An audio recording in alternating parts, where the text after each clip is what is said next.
नमस्कार, UP टाग news की खास बुलेटिन में आपका स्वागत है। देश के पूर्व रक्षा मंत्री और यूपी के 3 बार के मुख्यमंत्री रहे मुलायम सिंह यादव की कल जयंती मनाई गई। ऐसे में जनपद जौनपुर के नपड़वा बाजार में स्थित श्री यादवेश इंटर कॉलेज में भी नेताजी की जयंती मनाई गई। जयंती समारोह के मुख्य अतिथि रहे जेडीयू के राष्ट्रीय महासचिव एवं पूर्व सांसद धनंजय सिंह ने बतौर मुख्य अतिथि के रूप में उपस्थित हुए और अपने संबोधन में कहा कि प्रदेश के 3 बार के मुख्यमंत्री रहे मुलायम सिंह यादव का सम्मान विपक्ष भी करता है। मुलायम सिंह के निधन के बाद भी सभी दलों के लोगों का सहपही पहुंच श्रद्धांजलि देना उनकी अपार लोकप्रियता को भी दर्शाता है। उन्होंने कहा कि सरकारें आएंगी जाएंगी परंतु सौहार्द बना रहना चाहिए, यही हमारी भारतीय संस्कृति की पहचान है। नेता मुलायम सिंह अगर एक जात को लेकर चले होते तो आज उनकी यह लोकप्रियता नहीं बनती। धनंजय सिंह ने कहा कि वर्ष 2003 में उनके साथ कार्य करने का अवसर मिला था। वे सदन में भी सभी विधायकों को बराबर का सम्मान देते थे। राजनीतिक वैचारिक मतभेद हो सकते हैं परंतु राजनीतिक मतभेद नहीं होने चाहिए।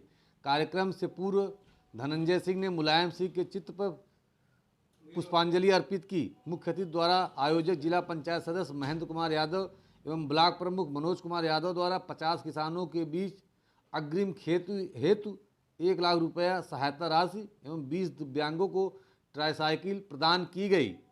वहीं पूर्व सांसद और जदयू के राष्ट्रीय महासचिव धनंजय सिंह ने सभी कृषि उपकरण और ट्राईसाइकिल को वितरित किया। आइए सुनते हैं क्या कहते हैं जदयू के राष्ट्रीय महासचिव व पूर्व सांसद धनंजय सिंह। अच्छे उदाहरण प्रस्तुत करता है ताकि लोग उसका अनुसरण कर सकें और अच्छाइयों का अनुसरण करें। इन्हीं शब्दों के साथ बहुत बहुत धन्यवाद। जय हिंद, जय समाज। कहना था कि 1993 में नेताजी मेरे घर आए थे और मैं बहुत छोटा था, मुझे स्मरण है, इसलिए मैं चाहता हूं कि उनकी पहली जयंती निधन के बाद हम लोग इसको मनाएं। और चूंकि नेताजी किसानों के हित में बहुत काम करते थे, जब पहली बार 1989 में मुख्यमंत्री बने, किसान को लेकर सड़क पे लड़ते रहे, आंदोलन करते रहे। जब मुख्यमंत्री बने तो सबसे पहले प्रदेश में किसानों का ऋण माफ किया था माननीय मुख्यमंत्री जी ने। उस समय तो हमारे सामने बैठे विकास यादव, संदीप यादव लोग पैदा भी नहीं हुए होंगे, लक्ष्मी वगैरह। हमारे बहुत से जिला पंचायत सदस्य यहाँ उपस्थित हैं। प्रमुख हमारे आज कार्यक्रम के अध्यक्ष जी आदरणीय चंद्रशेखर मिश्र जी और क्षेत्र के मैं देख रहा हूं बहुत सम्मानित श्रेष्ठ यहाँ उपस्थित हैं।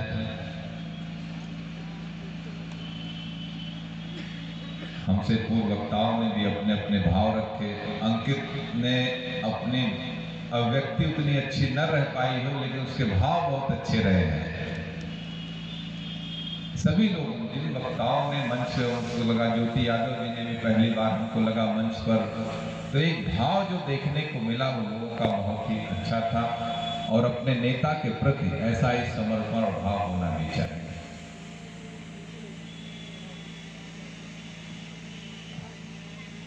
इस संसार में वही याद किया जाता है जो अपने जीवन काल में समाज के लिए और राष्ट्र के लिए अच्छा काम करता है।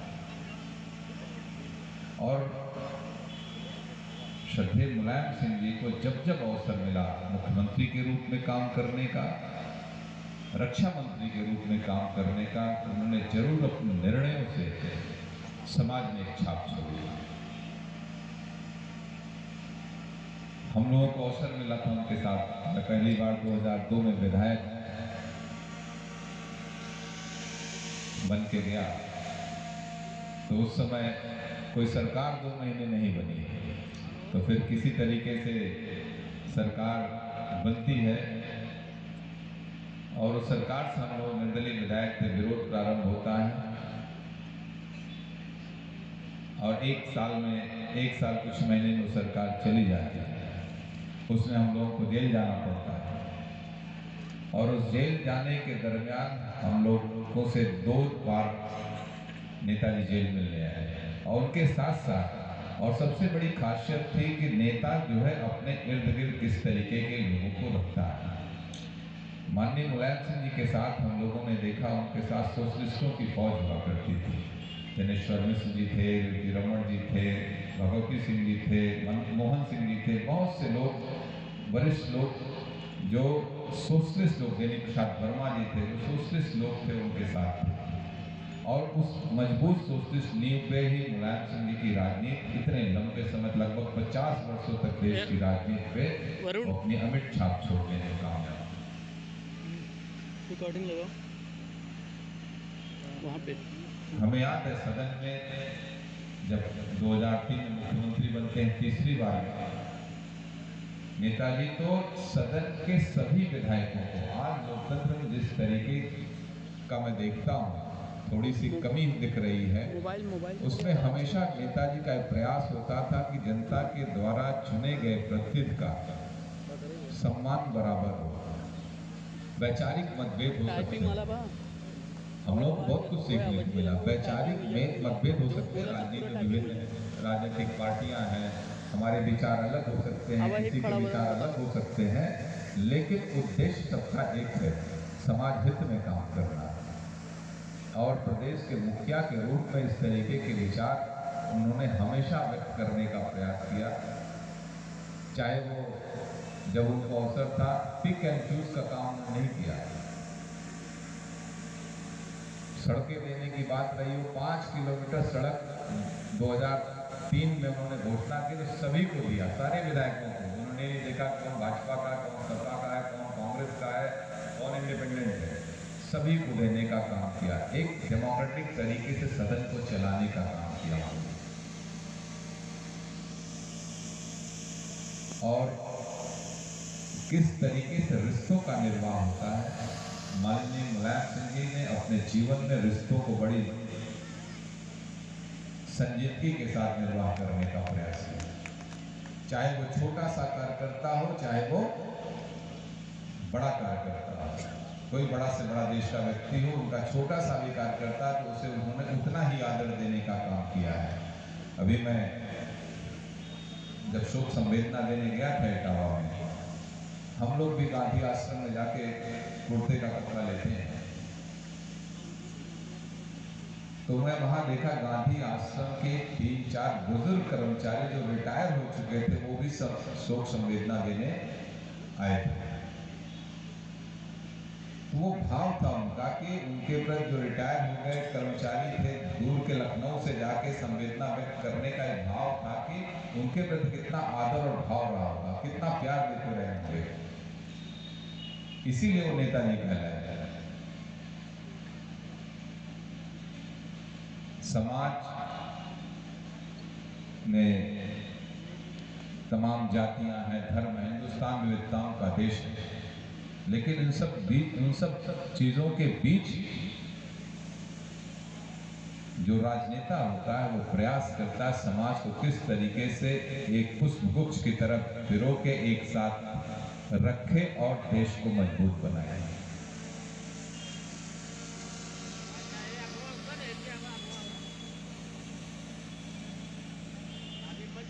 माननीय मुलायम सिंह जी का जब भी अवसर मिला उन्होंने सरकारी नौकरियां, आज हम देखते हैं अभी बीच में आप देखे होंगे कोविड की समस्या आई थी, 2 साल लगातार देश जूझ रहा था, पूरी दुनिया जूझ रही थी, हमारा देश उससे अछूता नहीं रहा। बहुत से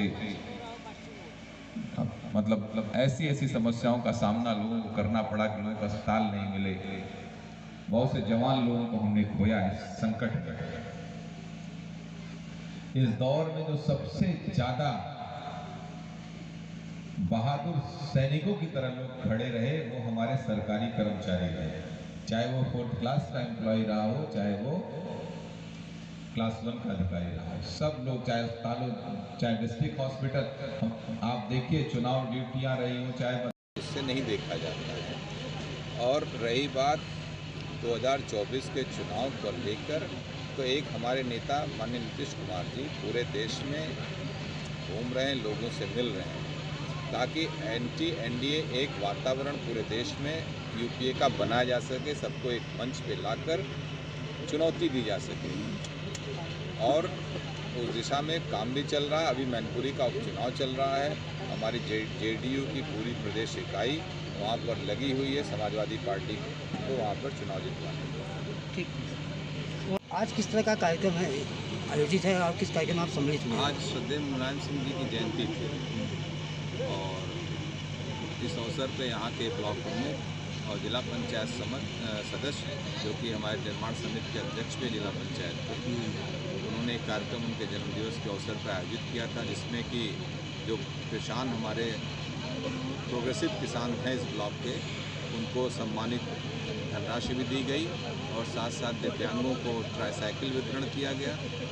इसलिए कार्यक्रम आज एक अच्छा अवसर था अपने नेता को याद करने का। कई मीडिया में ये चल रहा है कि आप समाजवादी पार्टी के जो संरक्षक थे मुलायम सिंह के निधन पे भी गए, आज इनके जयंती पे भी आप सम्मिलित हुए हैं, क्या कहीं नज़दीकियाँ बढ़ रही क्या समाजवादी पार्टी ये से? हमारा क्षेत्र है, यहाँ हम लोग यहीं से राजनीति की शुरुआत किए हैं और यहाँ अगर किसी भी प्रकार का कार्यक्रम रहेगा, लोग बुलाएंगे तो जाना मेरा कर्तव्य है। और माननीय मुलायम सिंह जी को हम लोग जब गए थे सैफई परिवार के सांत्वना देने के लिए, पूरे देश के लोग आए थे, बहुत बड़े बड़े नेता आए थे, प्रधानमंत्री जी ने भी किया फ़ोन करके वो किया और रक्षा मंत्री जी, माननीय रक्षा मंत्री जी गए, बहुत बड़े बड़े नेता देश के गए, हर पार्टी के बियॉन्ड गए, कोई किसी को पार्टी का कोई वो नहीं था कि इस पार्टी से। एक नेताजी रक्षा मंत्री रहे, 3 बार मुख्यमंत्री रहे, तो ऐसे अवसर पे शोक संवेदना व्यक्त करने प्रत्येक व्यक्ति जाते हैं और जब इनको याद किया जाता है कि कोई पार्टी का कार्यक्रम नहीं था, समाजवादी पार्टी या किसी दल का, यहाँ पे व्यक्तिगत कार्यक्रम था, उनको कोई भी याद कर सकता है। जिस नेता का भी समाज में अच्छा योगदान है समाज को बनाने में, तो इन नेताओं को अगर याद किया जाए तो वहाँ पे सभी को सहज जाना चाहिए, क्योंकि आगामी और ये भी अच्छी परंपरा। 2024 में लोकसभा का चुनाव होना है।